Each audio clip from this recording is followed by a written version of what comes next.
Well, good morning. It's great again to see you all. I heard of a pastor at an earlier service, and he was telling me that in Mother's Day, it's that time that we generally get to praise our moms, and at Father's Day, it's when we say, do better. And I thought to myself, as funny as that is, I don't want to pastor a church like that. So let's give our round of applause to our dads and our spiritual fathers, our grandfathers. We're thankful for you. Lord be with you. Your impact that you're making is greater than you can imagine. And so on this subject and on this day of Father's Day, I tried to use the little usefulness left in my philosophy degree as an undergrad. And I was able to pull out an old quote from Plato that spoke. And he said it like this. Plato was a Greek statesman and was a philosopher over Greek society that was at the height. And he said these words. He said, "The saga of a nation is the saga of its families writ large." It's interesting.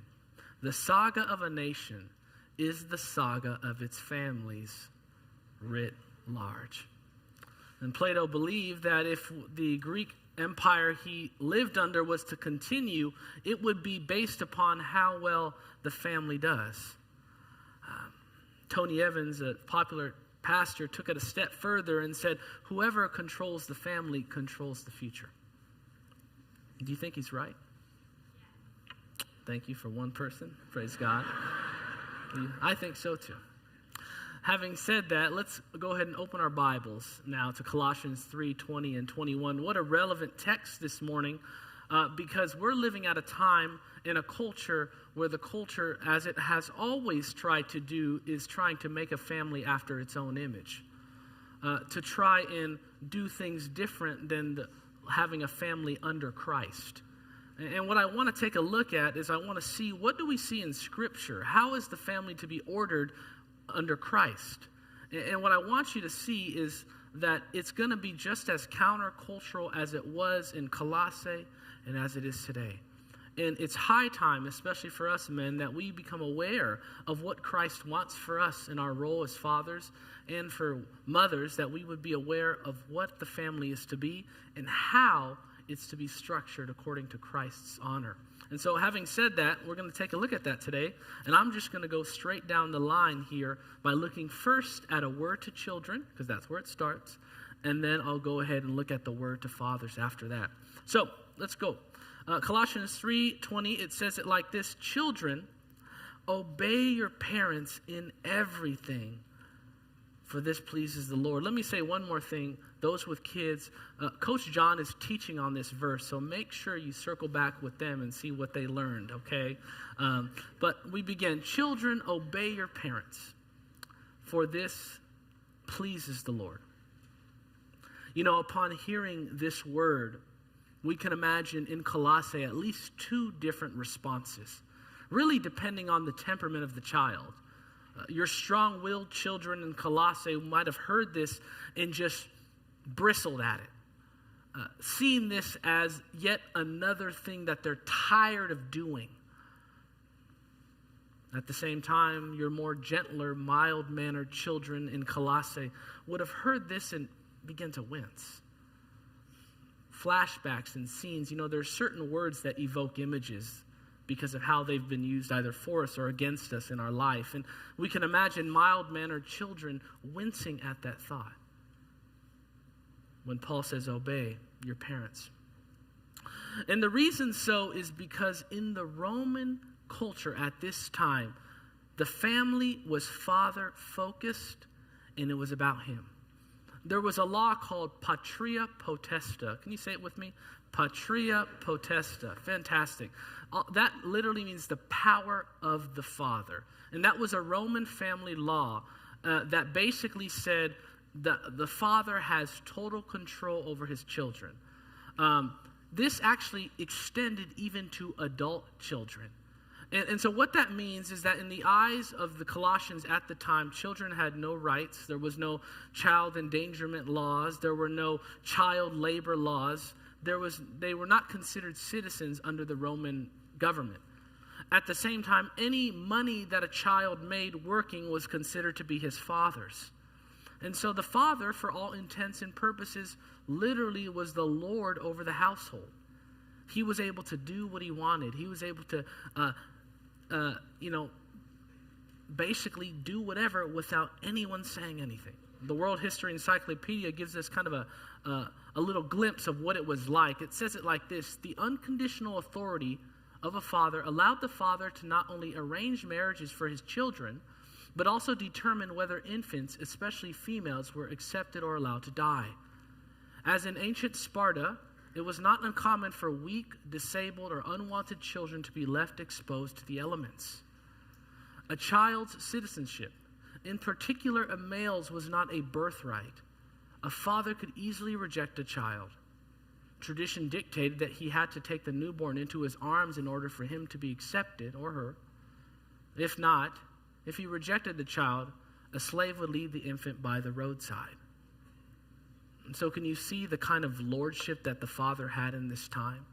Can you imagine why, if you're a teenager or a child in the Colossian church and you hear this and you're just like, I don't get it. I've been doing this my whole life. Or if you're a mild child, you're just completely destroyed. We come to this text and we hear this, children, obey your parents. We have some kind of different thoughts. As I look at this, I think, okay, what is a child, and what does it mean to obey, and what does it mean in everything? And then why do I even have to please? And why does my obedience please the Lord? So let's just go line by line. First, biblically speaking, who is a child? Okay, in the Bible, if you are still underneath your parents, if you're still relying upon them financially, if you're not independent, in the Bible you would be considered a child still. And so this would apply to you. And so anyone who's still underneath their parents would be considered a child, in this would really be the command to them. I could break down obey with Greek words, but if you've ever had a job or if you've ever been alive for a couple years, you know what obeying means. It means to listen and to do. Don't worry, students. They're laughing now. Wait till I get to them. They'll be okay.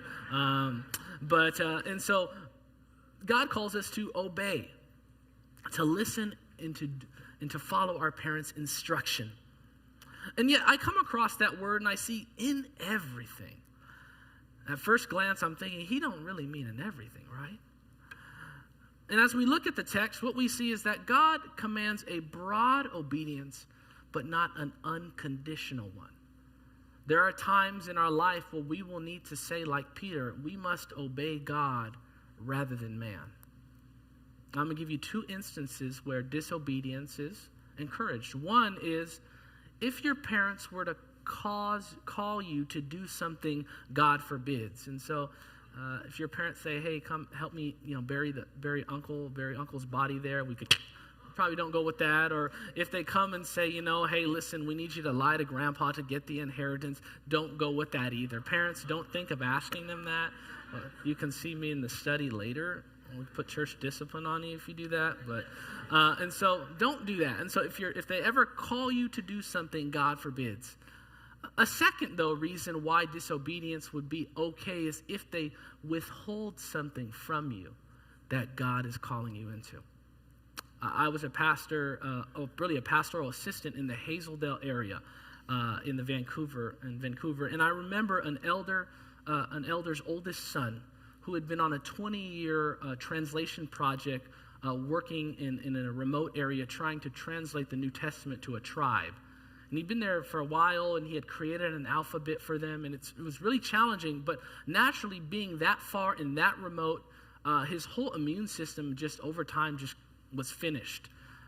These guys are like the special forces of God's military, because you have to be a biblical scholar, a doctor, and he had been doing all this. And I remember sitting there at a church function with the elder, that was his son, and another man at the church. And one of the men is talking to this guy about his son. He says, you need to bring that kid home.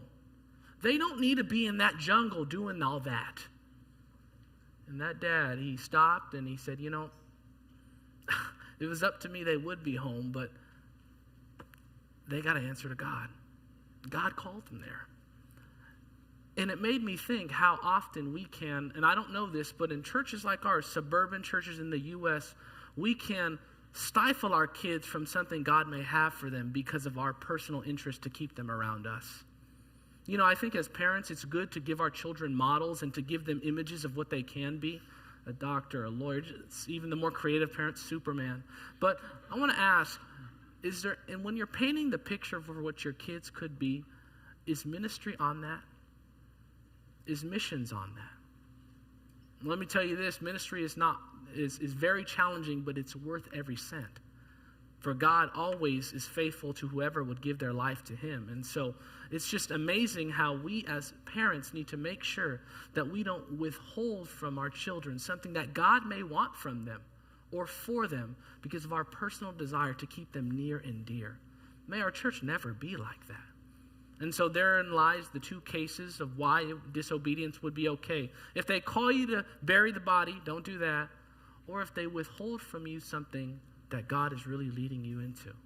That's where you have to step back and say, I have to obey God rather than men. Now, having said that, I'm sure for a lot of us, we're not under our parents' home anymore. And so what does this mean to us? Does this apply? Kind of, but not always in the same way. In Rome, the adult children were still underneath their parents. There was only two ways you can get out from underneath your parents' authority. Number one, your father could literally free you and say, listen, son, you're okay, you're free. And so now you could kind of be free to do what you want. Or if you were a woman, you could marry another man, but you would be under what's called his manus, which would be essentially you'd go from underneath your father to being underneath your husband. And your husband would likely be underneath his father. And so you'd be underneath your father-in-law too, so that'd be kind of bad anyway. But that's how crazy it is. In the Old Testament, though, what we see is that God doesn't command us older children to obey their parents, but he does command us to honor them. The fifth commandment, I believe, is honor your father and mother. And so what does that exactly mean? What does it mean to honor our parents? What that means is to respect them because of the position that God has given them.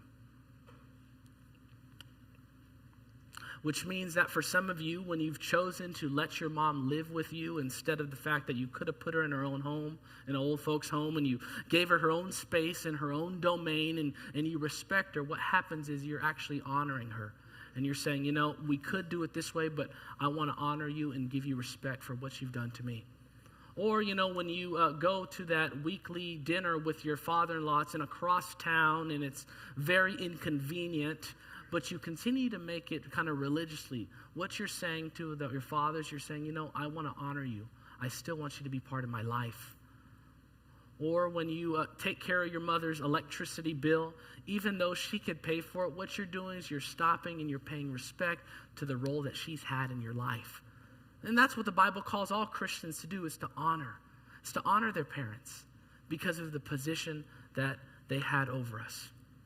Now, for some of us, you might be thinking, how do I honor a parent who didn't serve well? How can I honor a father or a mother who was not honoring to me? One of the best ways you can do that is if you take a look at this text. You see where it says in verse 20, for this pleases the Lord. Don't miss that. Don't miss that. One of the best ways that we get, one of the greatest strengths that we have in doing things we don't want to do is doing them in the name of Jesus. Corrie ten Boom, some of you may be aware of her story. She wrote it in the book called The Hiding Place. There was a time after she wrote that book that she was went to churches and shared her story. There was one church she went into where she literally talked about God's forgiveness, and at the end, as was such, people left the church, but some people stayed and wanted to shake her hand. Person comes up down the line to shake her hand, and she sees that man was one of the guards that she had when she was in the camp. And that was the same camp that her sister died in. And she said that she did not want to forgive. She did not want to. She said as she saw him walk down the aisle, her mind flashed in the club. The skull and crossbones on the hat all flashed between her and right in front of her eyes. And as she spoke to the guard said, "It's great what you've said regarding the joy of Jesus, that he can forgive everyone. Fraulein, do you think I can be forgiven?" And she said she fiddled in that moment, her giving this whole speech on forgiveness and yet her not wanting to forgive.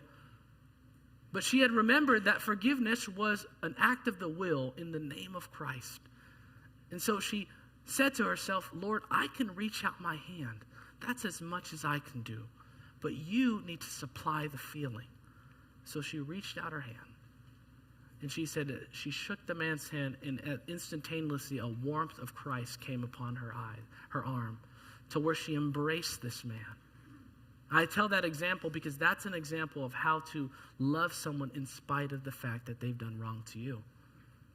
And so how exactly do we show honor to parents who may have not been honorable? We do it in the name of Christ. We supply it. We go out and make the call and trust that God will be able to supply the strength even when we don't have it ourselves. So God calls us to honor our mother and father.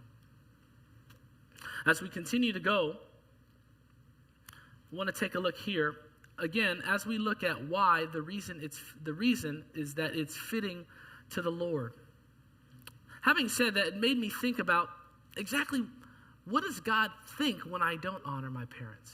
What does God feel if I don't obey them? And I was shocked to find that the Lord has some interesting, severe thoughts. If you're able, go to Proverbs 30, verse 11 and 5 through 15. It gives us a sense of how God reacts when children dishonor their parents, or if you're still underneath your parents, when you disobey. It says it like this in verse 11 through 15. "There are those who curse their fathers and do not bless their mothers. And those who are pure in their own eyes and yet are not cleansed of their filth. Those whose eyes are never so haughty, whose glances are so disdainful. Those whose teeth are swords and whose jaws are set with knives, to devour the poor from the earth and the needy from among mankind." And here's the key. Verse 15. It says, "The leech has 2 daughters. Give, give, they cry." In other words, there's some kids to where they just latch themselves onto their parents like leeches and they just suck dry. God says when you do that, when you just show up to ask for what you want, when you're not interested in who they are, what you're doing is you're bringing disdain for me. And I know what that's like. I have a biological father who's been out of my life much of my life. I've had a stepfather who stepped in at 3, and for all intents and purposes, that's really my dad, you know. And when my biological father tried to come back into my life at was 18, it was a challenge because the whole relationship had been built upon like me getting stuff and me asking for stuff. And I found that the only time I would come around or speak to him is when I needed something, you know. And after seeing this verse and becoming a Christian, God over time, helped me get away from that. And so now we have a lot better relationship that's not built upon just wanting and getting things. We continue, if we go back and look at Proverbs 30:17, go a couple verses up. It says, "The eye that mocks a father, that scorns an aged mother, will be pecked out by the ravens of the valley, will be eaten by the vultures." Strong language from the Lord. And so what we see under the children's role is that it pleases God when we obey our parents. It pleases God when we honor them. And we have God to give us the strength to do it even when it's difficult. Now, having said that, let's now move to the word to the parents. And we'll see that in verse 21. Verse 21. It says it like this: "Fathers, do not embitter your children, or they will become discouraged." It says fathers here, but I want you to think it's really parents. There are some places in the Bible where there's only one Greek word for fathers, and the one Greek word can include fathers or parents. Sometimes it's called parents, sometimes it's called fathers. It's used in Colossae as fathers, because as we saw, remember, the dad was the Lord of the house. And so if there was going to be any change, you wouldn't go and tell the mom, you would tell the dad, because dad was over the parents, over the children, over the daughters-in-law. But I want you to understand this as parents. And what he's saying is he's giving us now our role. And he says this: parents, don't embitter your children, or they'll become discouraged. If you're a dad in Colossae at this time, this will probably cause you to say, I got some unlearning I have to do. Some of you may remember that Colossae, one of the challenges is that they had a lot of false teaching. And one of the false teachings they had was a form of legalism in the church. Colossians 2:16, Paul says this: don't let anyone judge you by what you eat or drink or with regard to a new moon celebration. In other words, people were coming into church and there were people who were asking them how many times they read the Bible this week. And I saw you sneak an extra glass of wine at communion. And so now put yourself in that situation, dads. In your culture that you live in says you're the Lord of the house. Plus, you go into church and you're around legalistic teaching. Can you imagine what kind of household that would create for children? A household where children are constantly not measuring up. Can you imagine how much it would cause you to shift to hear Paul say, fathers, you can't do that anymore. You can't embitter your children. And here we see the contrast between our world we live in, the Roman world, and the scriptures. For what we saw really in the Roman world was a father-focused, father-centric family. What we see more so in our day is less fathers, more state-sponsored. More and more we're seeing government trying to step in and make the decisions that parents should make for their children. We think of Senate Bill SB 5599 that was just passed and says that if a youth leaves and runs away, a governmental agency does not have to contact the parents if it fits under one of the legitimate reasons. One of the legitimate reasons being the child feeling unsafe, seeking gender-affirming care, or just not wanting to talk to the parents. We see this today. In Rome, it was father-focused, state stayed out of it. Today, it's more and more the state wants to step in. And you ask the question, why? Why is it like this today? One of the things, absentee fathers. I'm going to give you some stats. Census was just done 2 years ago. 18.4 million children without a biological step or adoptive father in the home. To give you a sense of things, that's enough to fill Vancouver 96 times over. And so take Vancouver, and you can fill the whole city 96 times with the amount of children who don't have a father in the home. Step, adoptive, or biological. At the same time, the National Fatherhood Institute did a study along with the census and saw this, that the absence of a father contributed to greater maltreatment, greater likelihood to drug traffic and carry guns. It says a sample of 835 male inmates were tallied to examine if there was any linkage between drug trafficking and fatherlessness. And what they found is that individuals from father-absent homes were 279% more likely to carry guns and deal drugs than those who live without their dads. Poverty. Children living in single mother homes with no spouse had a poverty rate of 47.6, which was 4 times the rate of children living in married coupled homes. The National Longitudinal Survey of Youth also measured that children who live without their fathers are more likely to be obese in adulthood. The Journal of Marriage and Family said men who grew up with absent fathers are more likely to become absent fathers. They also found, unfortunately, women who grow up with absent fathers are more likely to have children with them. And so we take these numbers, we put also onto this the proliferation of pornography, and we see some of the state we're in. And I say all this to say to us dads, thank you for just being present. Thank you for bringing your kids to church. thank you for being around. I know some of you, and I know how important you care for your kids, and I know how much you beat yourself up that you're not around as much. But the numbers say that just your presence day in and day out is making a bigger deal than you can realize. And so thank you for being there. Having said that, the Bible calls us to something more than just our presence, though. It calls us to not just discipline, but disciple our children.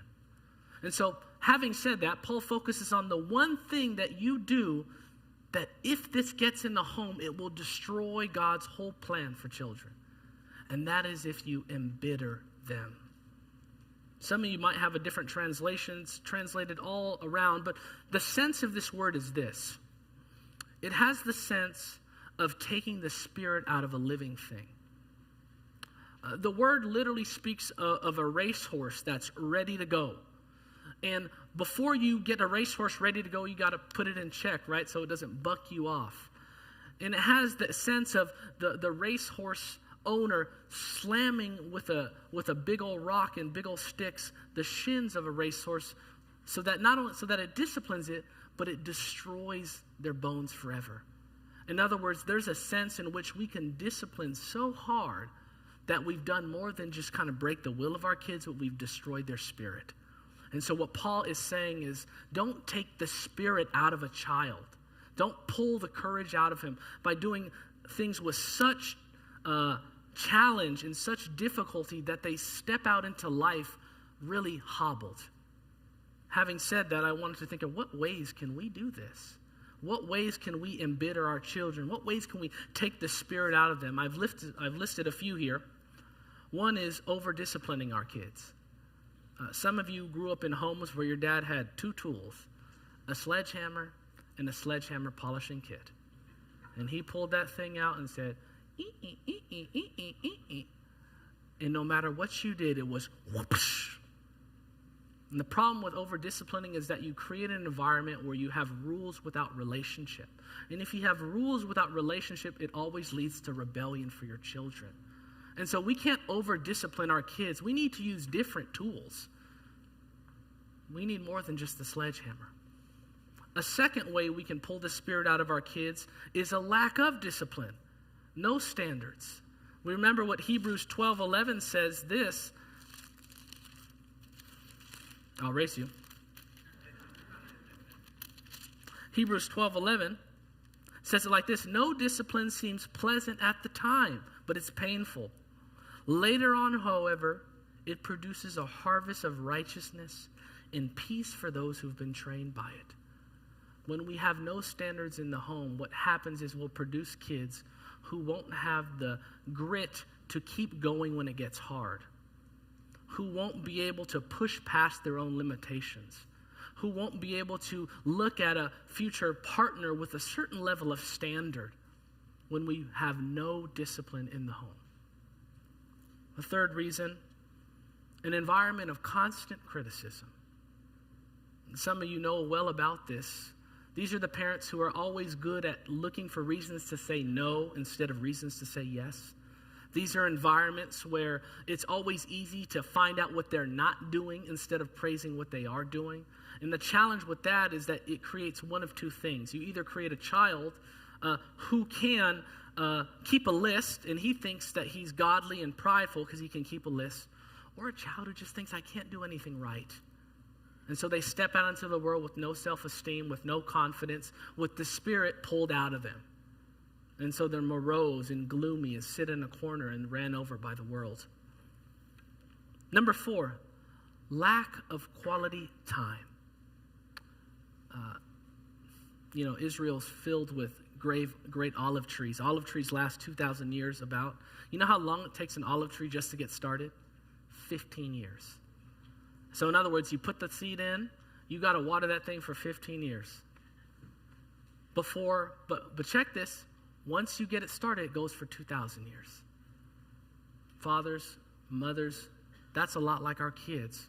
Our quality time that we have with them in this important youth, in middle school and young, those are the things that are going to keep them going throughout the world. And so when we're on our phone, like I've been, and instead of reading, or when we are riding with our kids and we throw on talk radio, or when we're on vacation and we're checking email, what we're doing is we're not being present with our children. We're not giving them quality time. I talked to one man. He had 3 adult kids. I said, what did you do? He said, it was hard, but he said, every one of my kids had a certain day, Tuesday, Wednesday, Thursday. I would take them out for an hour and a half. We wouldn't always do something fun. I don't know if I got that kind of money. But he said that we did that especially through middle school and high school. And by the time his kids came back, he said, Dad, those evenings, those are the things that kept me through high school. Those are the things that kept me through middle school, because it showed me that you wanted to be around me. And so when we don't have quality time with our kids, when we're scatterbrained and have TikTok brain, instead of being focused, what we do is we tell our kids they're not as important. And so they grow up not expecting quality time from others, and they grow up not being able to give it as well.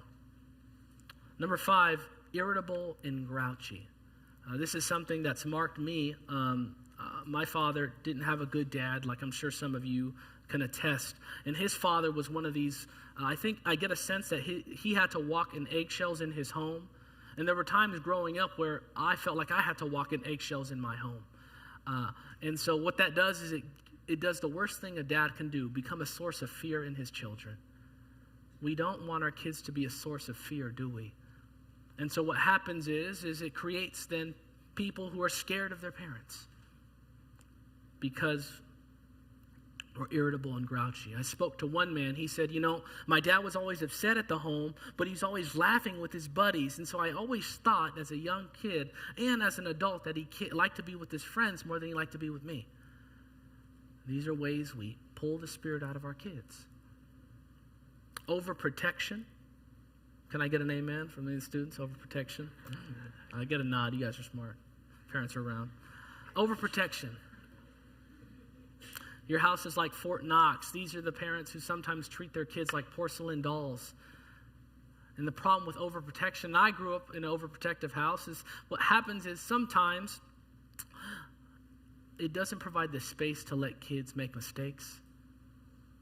And we ignored Jesus' principle. Do you remember what Jesus told the disciples who were like his children when he sent them out? He said this in Matthew 10:16. He said, I'm sending you out among wolves, but instead I want you to be as shrewd as a serpent and as gentle as a dove. I heard one man say we want our children to be innocent, not naive. Innocence is someone who's aware of the world but not marked by it. A naive person is someone who doesn't know anything of what's going on in our world. And when we have overprotection, what we do is we prevent that from happening. Number 7, unrealistic goal setting. I see this more and more today. These are the parents who live vicariously through their kids. They didn't amount to be what they wanted to be, so they do the do-over on their children. It's baseball season in Camas, and I laugh because I saw this. This is kind of a sign in all the baseball fields. It says, please remember, these are kids. This is a game. Coaches are volunteers. Umpires are human.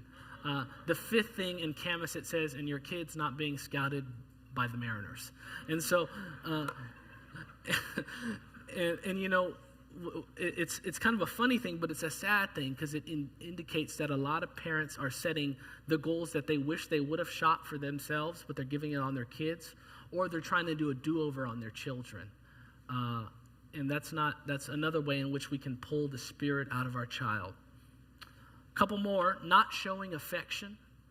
Never hugging your kids, never kissing them, never showing them what healthy touch looks like, so that they get out into the world thinking that all things are healthy touch.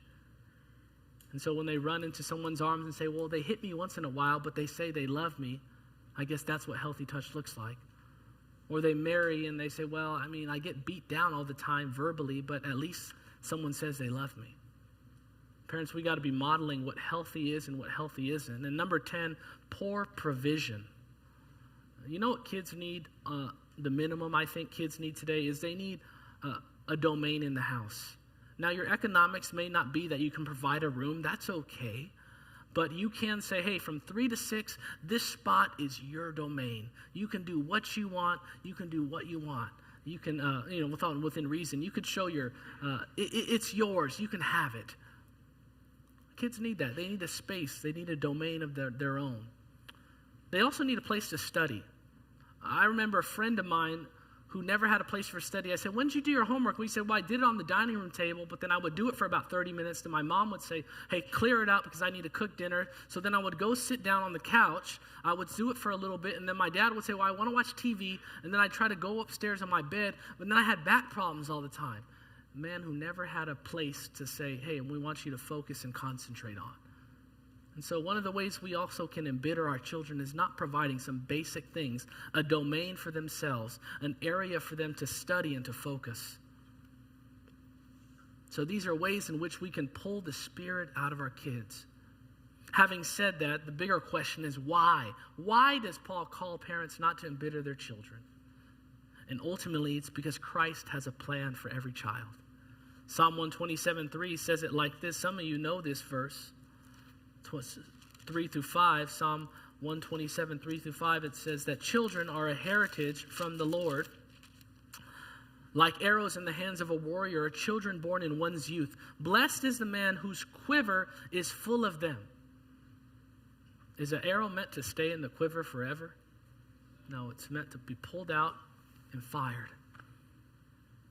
In the Old Testament, it's that idea that kids are to be here for a little while, and then when you shoot them out, they're shot out with courage and strength, ready to hit the target that they were set for. So we look again specifically at one of our role as men. We look at 1 Thessalonians, if you're able to go there. 1 Thessalonians 2:11, Paul's talking to a baby church, and he says these words to them. He says, for you know that we dealt with each of you as a father deals with his own children, encouraging, comforting, and urging them to live lives worthy of the Lord. Here we get a sense of one of our roles, fathers, is to encourage, to put courage into our kids, to comfort them, to feel like that they can come to us, and to urge them to follow Christ. Sometimes that might be a tap on the head, other times it might be a kick. Your choice. But it's that idea that we're to be present, that we're not only to discipline, but to disciple. Because Christ wants all children to be prepared, to be encouraged, and to be shot out into the world with life and power. Now, having said that, I want to take a look at now some how-tos. I've included a few for us as adults and a few for us as parents. Number one, for children, honor your parents by speaking well of them publicly and privately. Tim Keller helped me see this. He was reflecting on something, and he said, parents need to see their reflection in their children. And I think parenting, as I'm learning with a 2-year-old, but you all are experts at, it's like an investment in a black hole sometimes. You put in all this energy and time and effort, and you're not always, it's just sucked. And you're not always sure what comes back. Some of you who have 14-year-old boys, that's happened to your pantry and to your grocery bills. You open it up and say, where'd it go? Oh, the black hole's headed upstairs. I see. But that's that idea, right? And as adults, how important it is for us to come back and say, Mom, I just wanted to thank you because you showed me the benefit of giving people a second chance. The team I lead at work, I've been giving them second chances, and I can see now how important it is to give people a second chance and how much more loyal they are. And I wouldn't know that if you didn't teach that to me, so thank you. And what that does is that not only honors your parents, but your parents be able to say, I did something right. I did something right. So we need to honor our parents by speaking well of them publicly and privately. Number 2 is to listen to their stories and tell them your stories. If you need a 5-hour energy for some long-winded dads, that's available. But sometimes it's just the best thing we can do is to listen to the old war stories over and over again. Because one of the best things you can give your parents is time. And telling them your stories, appropriately bringing them into your life and calling them up and seeking a favor. What that tells your parents is that I still value you and that you still have wisdom that I need. And that parents feel honored that you would call them about that. Number 3, build up instead of deconstruct. more and more, I'll just speak for my generation, I feel like often what I hear preceding a negative comment is growing up, it was like this. Parenting is a hard game. It's a hard calling. There are a lot of things that we can go back and re-crucify our parents over. I'm not talking about gross abuses here, but I'm talking about parents who make mistakes, and we as kids can always deconstruct them. Let me tell you, it's always easier to tear down than it is to build up, isn't it? It's always easier to go back and look at what they didn't do instead of what they did.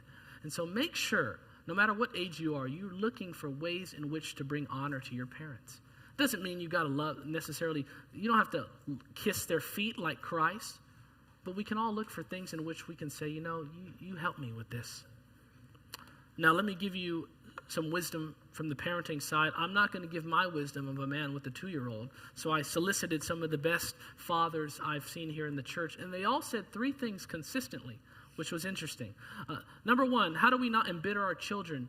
We have to know our child's wiring so that we can discipline them without destroying them. One father told me that he had 3 daughters. 2 of them were strong-willed. 1 was highly creative.